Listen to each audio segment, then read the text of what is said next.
Thanks for joining us for episode 3 of Around the Table. Some research indicates that about 10% of Americans have suffered with some addiction disorder at some point in their lives, and 26% have struggled with mental health issues. These issues, in some way or another, affect every family that I've ever known, including my own. In this episode, we sat down with our good friend Pastor Ryan Laabs to talk about substance abuse issues, mental health disorders, how they affect families, and most importantly, how you as a family member can address these issues when you see them or suspect that they may be a problem. We think this was a great conversation, and we had a lot of fun shooting it. We hope you'll enjoy it.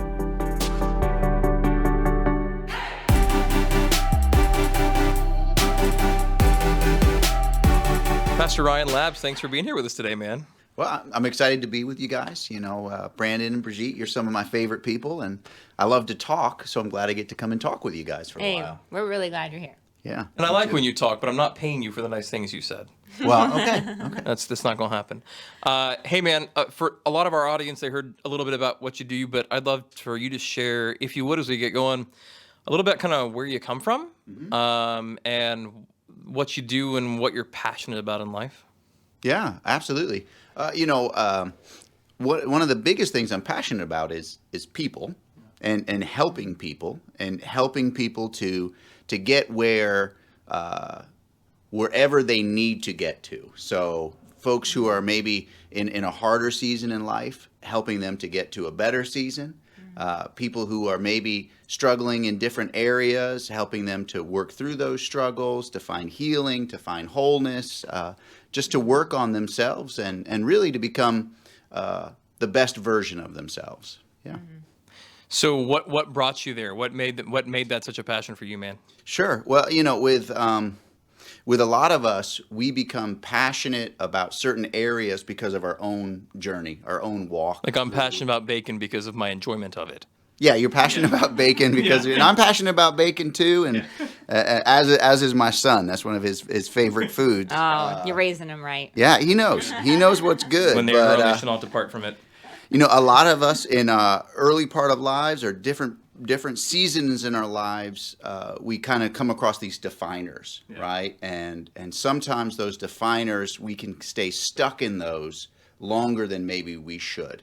And so for me, early part of life, I come from a great family, but I started to struggle with some mental health issues with anxiety and depression and worry. And for a long time, those struggles became a definer of who I was, like through high school, if you ask people about me, they would say, well, yeah, we know who Ryan is. He's the guy that keeps going to the mental hospital. He's the crazy guy, and not a title I would probably, or a term I would probably choose for myself, but it was a definer. It was this is who I am, and I remember one time talking about struggles, and a buddy of mine was like, "You talk about that all the time. There's more to you than just that. Like that's not what you are." And I really at that point wasn't ready to hear that. I thought that was kind of my identity was. And how old was this, man? How old were you when that? Probably 16, 17 years old. And you really at that point even you felt like that's your identity. Yeah, absolutely. Yeah, I had I'd been in and out of short-term like acute need mental hospitals.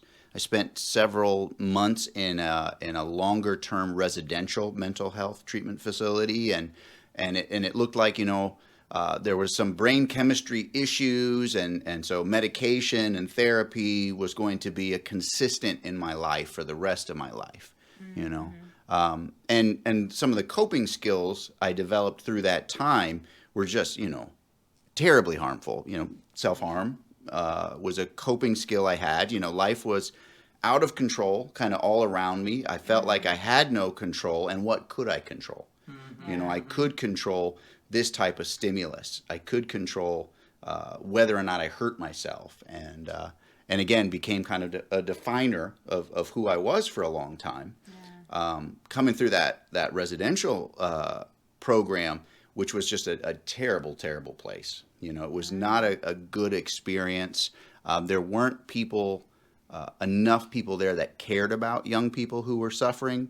A lot of people there were there for a paycheck, and you can't pay someone enough to take care of the mental health needs of high schoolers if they don't have the heart for it. Yeah. So really a terrible experience. And as I kind of came out of that, my self-harm shifted from physically harming myself, cutting myself, that kind of thing, to physically harming myself with drugs and alcohol.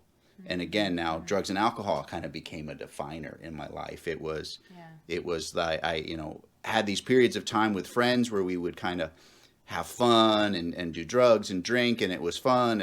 And then they moved on in life, and I'm still stuck in that kind of that pattern. And the fun really stopped. Yeah. There was not fun left anymore. And just that became a definer of my life for maybe a decade or so. And despite the fun being gone, the behavior continued, right? Yeah. And man, I'd love to dig in a little bit to some of your personal thoughts on the way we approach mental health as a country, actually, as we get going here. And then obviously substance abuse issues. Mm-hmm. But can you talk a little bit about, the behavior continued despite the fun being gone, and you logically would go, well, why? Why would I keep doing a thing that I don't enjoy anymore? Mm-hmm. Can you talk a little bit behind your belief as to why that is, not just for you, but it's for people in general? Sure, sure. I mean, there's some compulsive nature to that. Okay. This compulsive nature of this idea of cravings. Yeah. My body has become dependent, either mentally or physically, on these substances. And so I have cravings for these substances, and so I seek out these substances. But there's that psychological aspect to it as well, as I didn't have any healthy coping mechanisms. Mm-hmm. And so you could trace this all back to those early times of dealing with depression and anxiety, and this was what I used to treat that feeling. I would use the drugs and the alcohol to treat that. So this thought of not having those and not having other coping mechanisms led me to, I got to go with what I know, even though I know it's leading me down this path and destroying me physically and mentally. It became your coping mechanism of choice, basically. Yeah, it was the only thing I knew. Yeah. So if I didn't know others, there wasn't really a choice there. So going back to the residential program, and the residential program you talked about was your teenage years, right? Yep. Mm-hmm. And this was specifically in relation to mental health concerns, right? Yeah. And in this place where they're supposed to be helping you with mental health issues, they gave you no methodologies for managing that. So there was a separation between the staff that hands-on took care of the patients, okay, and the staff who were your psychiatrists, your psychologists, your therapists. Okay. So even if you have a great therapy session with an amazing counselor who is helping you to learn and to understand kind of what you're feeling, what you're going through, and then you go back into the housing area where you're constantly feeling you're under threat, where there are verbal threats of violence if you're out of line, where you see people being inappropriately restrained physically, and so you're not going to absorb too much good stuff because you really are in a survival mode there. Yeah, no good community to still walk with you. Like you're being walked to like the edge, and then you go back in, and then it's like, but you're alone now. Yeah, absolutely. Yeah. Do you see that as being the case for young people still today? And I think I know your answer to this, but I'd love to, do you feel like there's a difference in the way we approach mental health care today versus 15, 20 years ago? Or would you say, well, it's regional or even socioeconomic in the way that it differs? Well, I appreciate that you think I was a teenager 15, 20 years ago. I was, okay, well, 25 years ago. 25 years ago. So the particular, the program I was in was one of the first times corporate America saw we can make money with residential treatment for systemizing it for children, teens, and adults. And so there were regional hospitals in this chain of facilities all over the country. And the one I was in, like I said, they saw physical violence, experienced physical violence. At some of these programs, kids died. The federal government stepped in and shut these all down because there were untrained people restraining children. It was really a horrific thing. But there is not the same money available that there once was. So where we used to have a state hospital in every state, we don't have those resources like that anymore. So there are more smaller programs that are accessible for people with insurance or with Medicaid, but there's not the big facilities like that was a big facility anymore. It seems like, we've got there's so much stigma, I think, on the way that mental health care used to be handled because there were so many things broken with it, right? Like, I mean, what was the Jack Nicholson movie? One Flew Over the Cuckoo's Nest. Well, right. Like, there's a great example of some stuff going on, and that's real. Like, this is the way things were, and in some places are. And so my understanding is that we dismantled a lot of our state healthcare system because it was so jacked. We were throwing people away. Right. We were. Okay, we recognize you have a serious, debilitating mental health issue, and you will now go away forever. And it's like we found out there's a bunch of problems with it, but instead of addressing the issues with the system, we went, okay, so we'll no longer have a system. And I was listening to another podcast the other day. It was talking about a tangentially related issue, the homelessness problem in our country, which in every major city, regardless of your politics, is becoming a problem. Sure. And some large portion of that is directly related to mental health issues. Absolutely. Most of it is related to substance issues, and all of those, for the most part, have some relation to mental health issues. Absolutely. Yeah, you can't,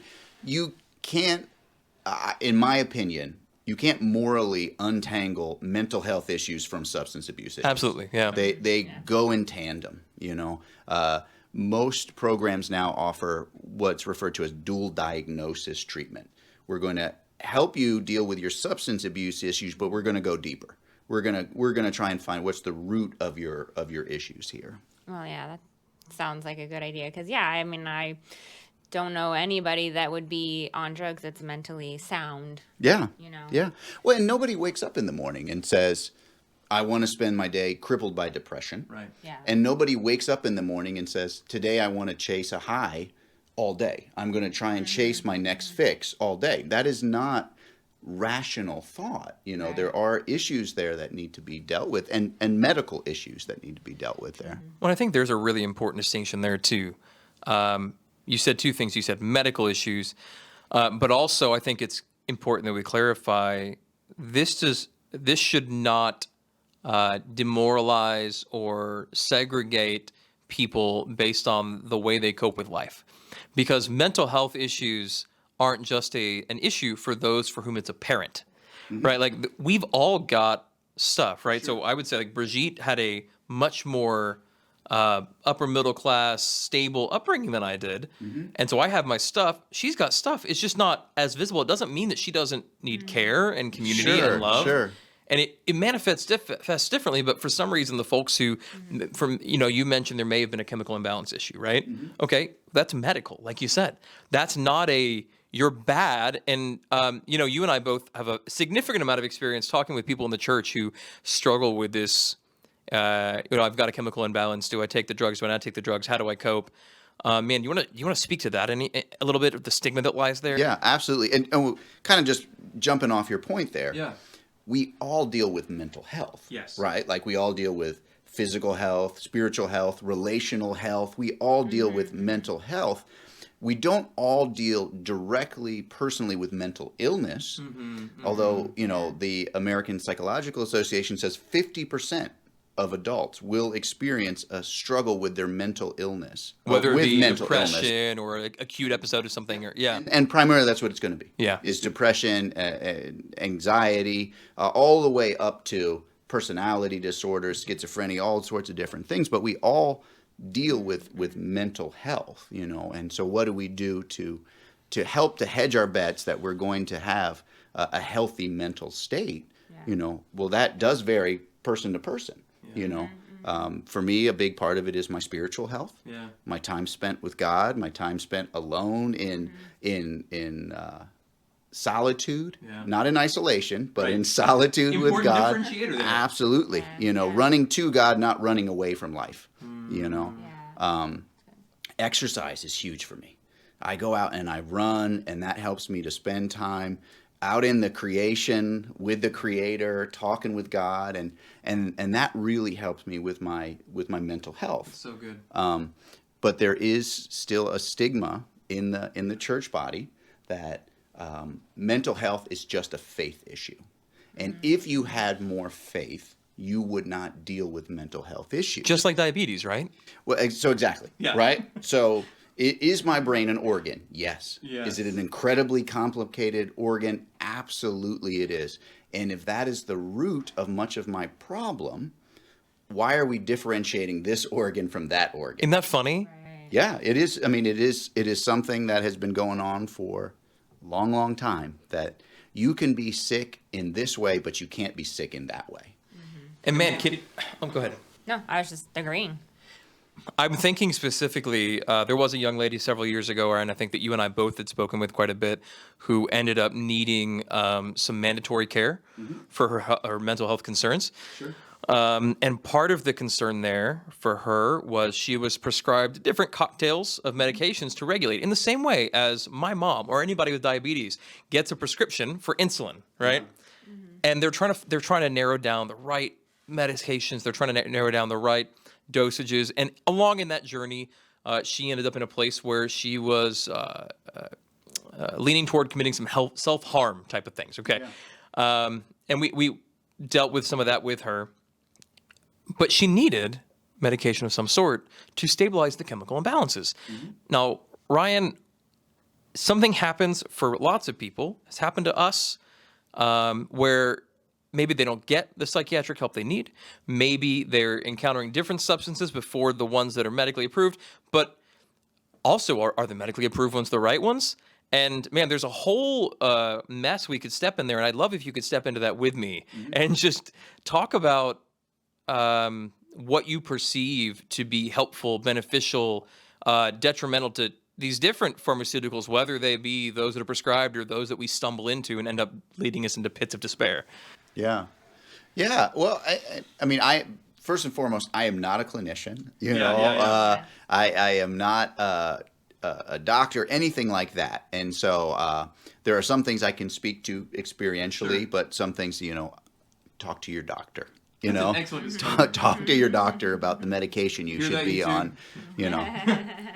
Doctors are trained. They're aware of what medications do what, and I talk to people all the time who have become kind of street pharmacists themselves. Yeah. And I'll say, well, the doctor wants me to do this, but I'd rather get a hold of this, and this helps me more. Right. So this untested, unapproved substance that is known to cause anxiety helps you with your anxiety. Right.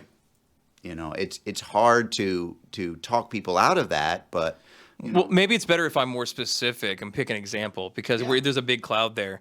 Let's get into the soccer mom who has an injury, and she's got an issue of pain from her lower back issue, and they give her some opioids to manage it in a short term. They give her a 30-day supply, and that exhausts itself in about 24 days.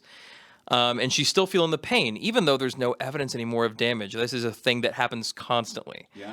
And then she's like, well, my doctor doesn't want to give me more. He tells me to take ibuprofen. She goes and finds out that chemically heroin's really similar. Sure. Yeah. Is this something you've seen much of? Oh, of course. Yeah. Yeah. I mean, the opioid crisis, which comes from opioids, synthetic drugs leading into street drugs is huge. I mean, it is ravaging our country. Last year alone, the CDC in 2020 said there was 93,000 overdose deaths in the United States, up significantly than any years before. Yeah. And we don't fully understand how those drugs turn on that addictive part of our personalities, that addictive part of our minds.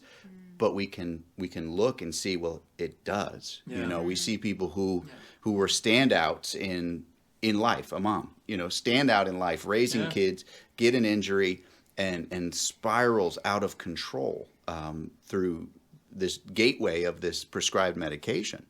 Again, I'm not a doctor, and so you're an observer, though. Sure. So what is an alternative? I couldn't speak to what pharmacologically would be an alternative to that, but and I don't want to minimize anyone's pain, right? Right. Yeah. But in life, we will experience pain. Yeah. Physical pain, emotional pain, spiritual pain. We're going to experience pain, and it is unavoidable. Yeah. And if we think that by taking substances it is avoidable, I think we've set ourselves up that it's wrong. And that's one of the ways these pharmaceutical companies that have now been sued to the point where they're out of business, where they are still in dozens and hundreds of class action suits, they kind of wanted us to believe that we can take this stuff and there will be no ramifications. It was sold that way in the late 90s. And we see that's wrong. That is inaccurate.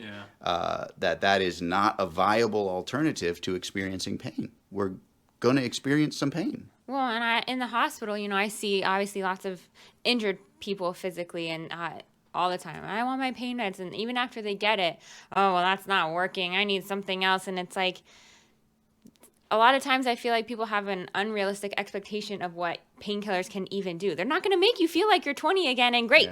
Yes, it may minimize some of the pain, but like what you would have been feeling would have been worse if you had not had this, but you don't realize that because you've already had it, but you're still feeling even a little twinge of pain and you think, well, it's not working, And I feel like people don't see the other side of it. They just want to be completely pain-free, and that's just not possible in life 100% of the time, So there was this shift, and there has been in the last few years in medicine, and I'm thankful for it, and I hope it gets stronger. Pain is a vital sign, right? It used to be pain is a symptom of illness. And man, I'll never forget the first time I was put on a morphine drip because I broke my leg, and they left me on a morphine drip for 4 days.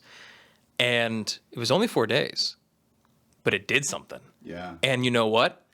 Thinking back in hindsight, I don't know that I felt relief. Yeah. I know that I tripped in a bad way. Like it was weird. And it was, 10 milligrams an hour or some crazy thing. This was 99 or 2000. And I stayed in the hospital in that bed with a morphine drip in my arm for 4 days.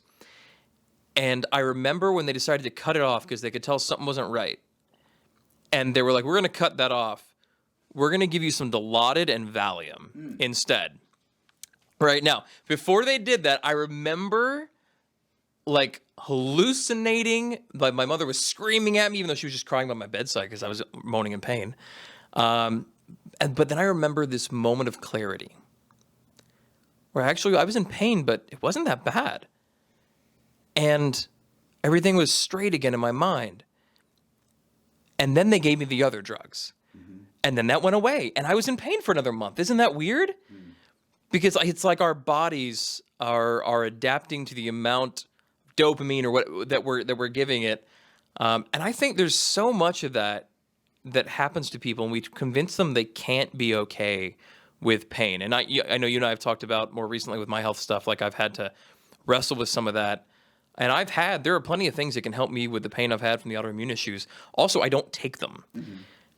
Because the pain probably, unless it's severe, is not going to kill me. Yeah. And it's part of life.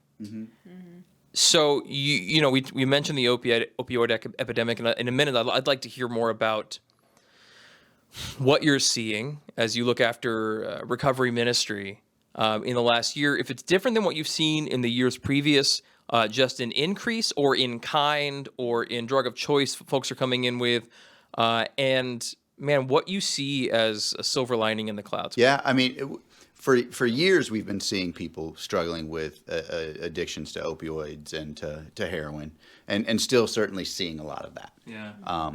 But there's an uptick in people seeking help and assistance through a 12-step program, which is what I'm a part of. Yeah. I'm part of a Christ-centered 12-step program, but people who are not dealing personally with substance abuse issues and substance abuse disorders, people who are dealing with people who are dealing with substance issues, people who are dealing with some depression or maybe even just expectation in life. life doesn't look like I thought it was going to look like, and I'm looking for some help. I'm looking for some support. I'm looking to get some people around me. And so in our ministries, we have seen an explosion in growth. I mean, year over year, hundreds of percent higher than we had been previous. Wow. Yeah. That's huge, man. I wonder, you talked about people who aren't themselves struggling. As you say that, I think about family members of folks who are seeing, well, there's something going on here. I think there's a substance abuse issue. Can you answer two things? Mm-hmm. One, if you're concerned about a family member, Yeah. how can you identify it if you aren't certain? Yeah. And then two, man, what are the first steps to addressing it in a loving but sincere way with that family member? Sure. Well, I mean, I think there's always the direct route. Yeah. Asking someone. Quit doing crack. Yeah. Well, are you That. are you struggling? Are you using drugs? Are you what does that look like? And sometimes people will be open and talk about that and say, yeah, I am, and this is what it is, and oftentimes, of course, they won't. But you can look at just someone's behavior. Is there a change in their affect, in their outward emotional state? Is it looking different? Are they isolating? Are they separating themselves from the family? Are you noticing the things that your loved one used to get great joy out of isn't bringing them joy anymore or comfort anymore? If you're talking about your kids or your teenagers, is there a shift in their friends group? Is there a shift in their school performance, in their work performance? Does something look different here? And you identify that there's an issue there. How do you approach it and encourage that person toward the right kind of help, and what even is the right kind of help? Yeah, I think you have to set the boundaries for yourself, and if it is someone who lives with you and your household, let's call it a spouse. Let's use that. So say it's your spouse. Yeah, it is incredibly difficult to walk with somebody through that when you see the choices in the situation feel self-destructive, and not just self-destructive, but destructive for the family, destructive for our future, destructive for the life that we are chasing after together. And our first inclination is just to want to shake the dickens out of them. Just stop it. Just stop it. Not incredibly effective, right? Not incredibly effective. Well, I imagine it comes out of anger and just frustration and not knowing maybe how to help them. Yeah. That's the first thing a person would feel like doing, If you love someone and you see them making choices that are unloving towards themselves, right? That's incredibly sad. It's incredibly infuriating and frustrating. And so, one of the things I always encourage a husband or a wife who's dealing with their spouse in that kind of a situation is you got to get you fortified. Right? You need to make sure you're on solid ground. You've got to make sure you've got people around helping you. You've got to make sure if you have children that their needs are being met, that they're being cared for. And you have to ensure that you are not knowingly or unknowingly exposing your household to dangerous situations. If someone is struggling with drugs and bringing drugs into the household, well, that can be a really dangerous situation, both physically, but also legally. There are all sorts of seizure laws where you can lose your home if someone's bringing drugs into the household. Custody of children. Custody of children, yeah. The foster care system in the United States is inundated with children whose parents' drug abuse, substance abuse, mental health issues have made it impossible for them to be under their parents' care. What about if you suspect if it's your high schooler? Yeah. Dealing with something like what as a parent, obviously, which is different than you got a minor. Right, because they're a minor, they're under your care. You don't know if they're bringing it in or out of your house, but maybe you suspect there's some kind of experimentation going on. Like, what do you do as a parent? Like, I don't even know where I would begin. Yeah, I remember when I was in some of my struggles, and I remember my dad very frankly telling me, I think you were smoking pot in the house, and that's not going to happen. Just matter of fact, That's just not going to happen, and giving kids an honest choice, right? Like, you can make these terrible choices. I wish you wouldn't. This is not going to help you to be the person that you want to be, or the person that God's called you to be and made you to be. But you can make those choices. But what you can't do is do it in my home. You cannot bring those substances into my home. And so you have to set a boundary. And to set and uphold a boundary for a parent towards their child is next to impossible. To say, if you continue on this, you will not live under my roof. Yep. If you continue to make these choices, we are not going to financially help you. And you're just going to have to figure it out. This is somebody's little baby who has grown up under their care, saying, I'm not going to watch you do this. And so incredibly hard. And that's when the parent needs that support system of people saying, you know what, you can offer support, you can offer help. You could offer your child, let's get you into a program, let's get you talking with a therapist, let's get those pieces moving. You can offer help, but you can't make them do it, even if they're a minor child. Right? You can take them to therapy. You can pay for therapy. Doesn't mean they're going to engage in therapy. Right. So you can offer, but at the end of the day, God gives us free will, gives kids free will too, and they have to make their choices, and you have to stand your ground. And that's incredibly hard. Yeah. It seems almost like in most of these cases, we can make some assumption that there's something underlying happening beneath the substance abuse issue. Mm-hmm. That being the case, you as a parent, a spouse, anybody who's addressing a loved one, even a dear friend, do you come to that person and say, hey, man, I know that you've been using meth, right? Or do you come to that friend and say, hey, I'd love to help you get some help. Is there something you want to talk about? Can I help you talk? What does that look like? Yeah, I remember when I was a few years sober. Yeah. And a friend of mine from back home, my buddy John, he had a little bit of sober time and then would relapse, and a little bit of sober times and would relapse. And he called me one night just jabbering. And I knew he was on some type of a stimulant. Sure. I knew he was not sober. Mm-hmm. And I just had a real matter-of-fact conversation with him. And I said, John, I love you. And I want the best for you. And if honestly you are happy and you are fulfilled and this is what you want out of life, I'm still going to love you. I'm still going to be your friend. But if there's something there that's telling you this isn't what it's supposed to be, I'd be happy to help you, to encourage you. I'd be happy to, point you in the same direction that someone has pointed me. But it's up to you, man. One of the hardest things walking with people in recovery is it can't get out of order.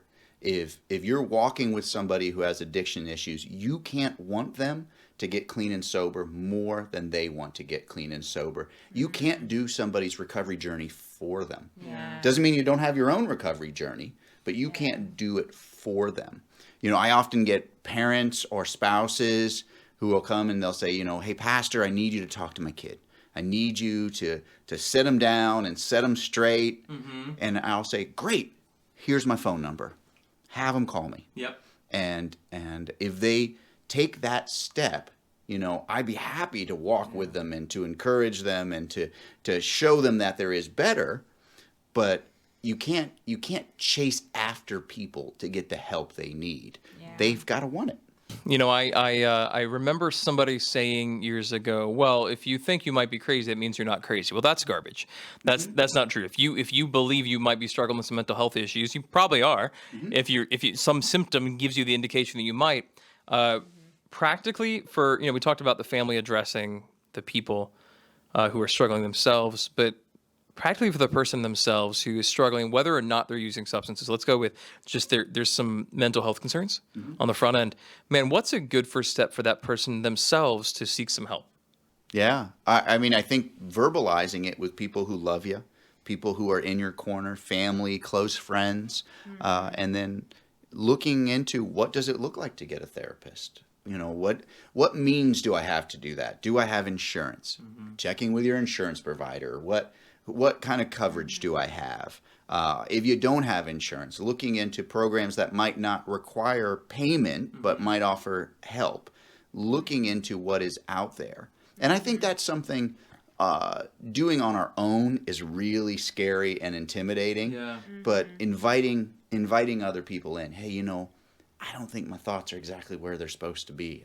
Something just isn't clicking right. And I'm going to make some phone calls. Would you pray for me? I'm going to reach out and try and get with somebody. Would you come with me while I go to my first meeting with this person? I think the best first step to getting help is asking for help. And I think so many of us feel like we're on an island and people don't care. And I think there's this one, from a spiritual standpoint, I think there's a battle going on there. I think the enemy wants us to be isolated. Absolutely. Right? The gazelle on the rear end by himself is far easier to take down.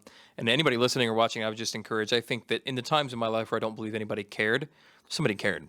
Yeah. And there's somebody you can tell who will go to a visit with you, who will sit with you, somebody will listen to you. Yeah. You can Google right now crisis intervention online and find somebody to talk to if you're thinking about some drastic decisions.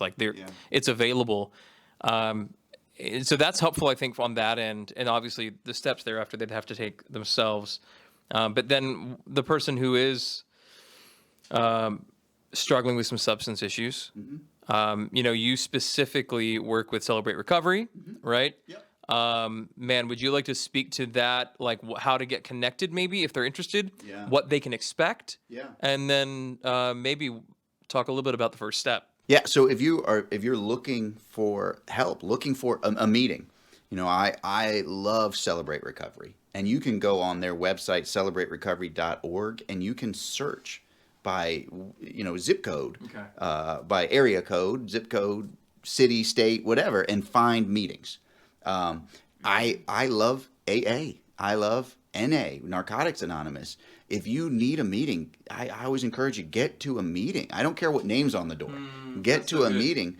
There's a website called Intergroup, INTER group, where you can find AA, NA, CA. There's lots of A's. All these different groups anywhere in the country. Yeah. Now some areas aren't going to have a meeting every hour of every day. That's easily accessible. Sure. Some areas are. Yeah. There are going to be a meeting. If you live in a city, there's a meeting. There's a meeting, absolutely. Yeah. If you live in Palm Beach County, Florida, there's a meeting. There's a meeting every hour of every day within a certain amount of miles from where you are. So I always encourage people to get to a meeting. And one of the great things, like you had just talked about, when I felt like nobody was caring for me, or nobody cared about what I was going through. When you get to a Celebrate Recovery meeting or any of these other fellowships, you see there are people that care about you. You see that you are not alone. Mm-hmm. And that feeling alone helps just to strengthen us, to get us moving. And then hearing people's stories, hearing people's testimonies of where they were, what happened, and where they are today. It again is incredibly powerful to see, I'm not alone. Now, not every detail of their story looks like my story, but there are some pieces there. I can relate to that feeling of feeling lost. I can relate to that feeling of being powerless. I can relate to that feeling of feeling out of control or unwanted, uncared for. Any number of things, I can relate to that. And if God has showed up in their life and changed things, I can believe God is going to show up in my life and change things too. So it helps us to see that we're not alone, that there are people that care about us, and more importantly, there's a God that cares about us. Yeah, and I imagine that then sparks hope, which carries you to the next. Yeah. So what is a meeting? Like, I've never been to a meeting. What does it look like if someone were to walk in and maybe they've never been to one and they're scared and they don't know? Yeah. So Celebrate Recovery is going to look a little bit different than a secular 12-step program. Celebrate Recovery, you're always going to have some worship. They're going to play some worship songs, and either you'll see a band or somebody with a guitar, or you might watch a video with some worship, or you might listen to a CD in a boombox. But there's going to be a piece there of worship. there's going to be a period of time where a group of people, men and women, are together, where somebody's either going to share their testimony, their personal recovery story, or there's going to be a lesson that's centered around the 12 steps. And then Celebrate Recovery also has 8 principles that go hand in hand with the 12 steps. And then if you're at a meeting for the first time, there's going to be some type of a newcomers group just to explain to you how this program works and what to expect.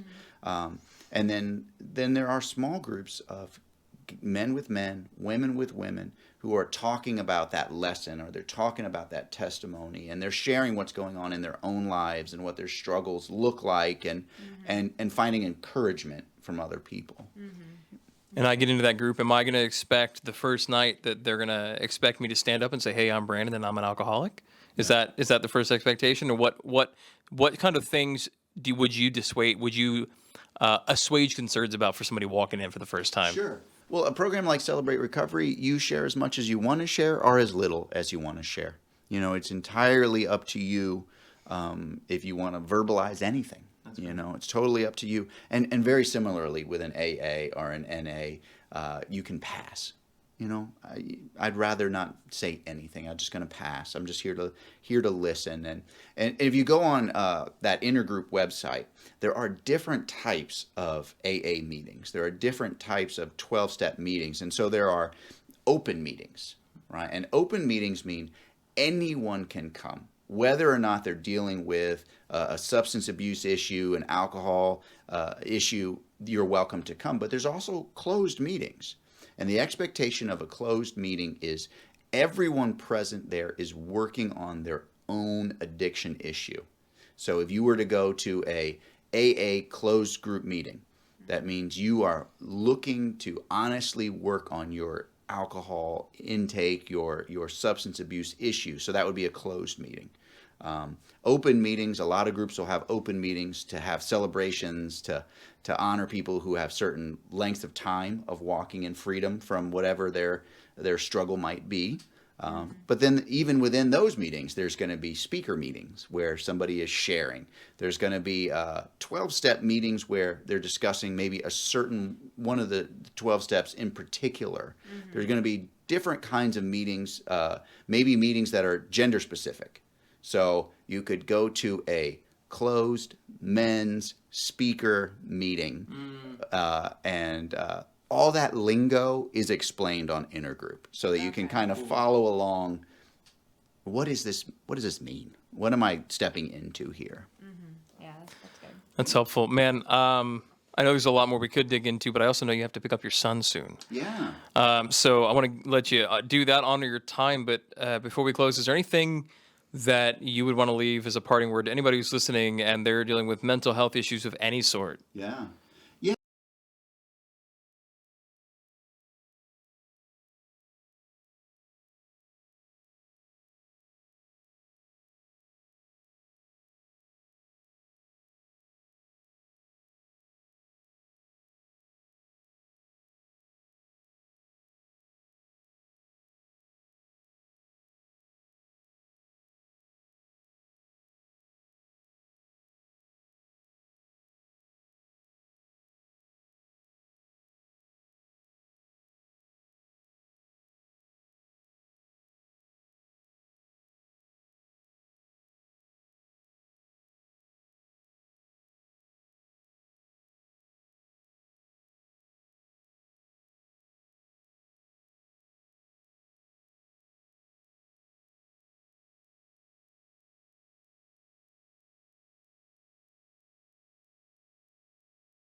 Yeah. We're so thankful for the work that you do with Celebrate Recovery, and that we love your passion for it, and we love having you as a friend. And I know you do for sure, because you love worked this dude. really closely with him in the past. And we're thankful that you were able to come today and share. Yeah, thank you guys. Ryan Laabs, thank you for being here, man. And dude, 25 years ago, you would not have chosen those definers, and I think that's a great thing to close on. Because we never know what God's going to do in our lives. Amen. All right, man. Amen. Thanks a lot.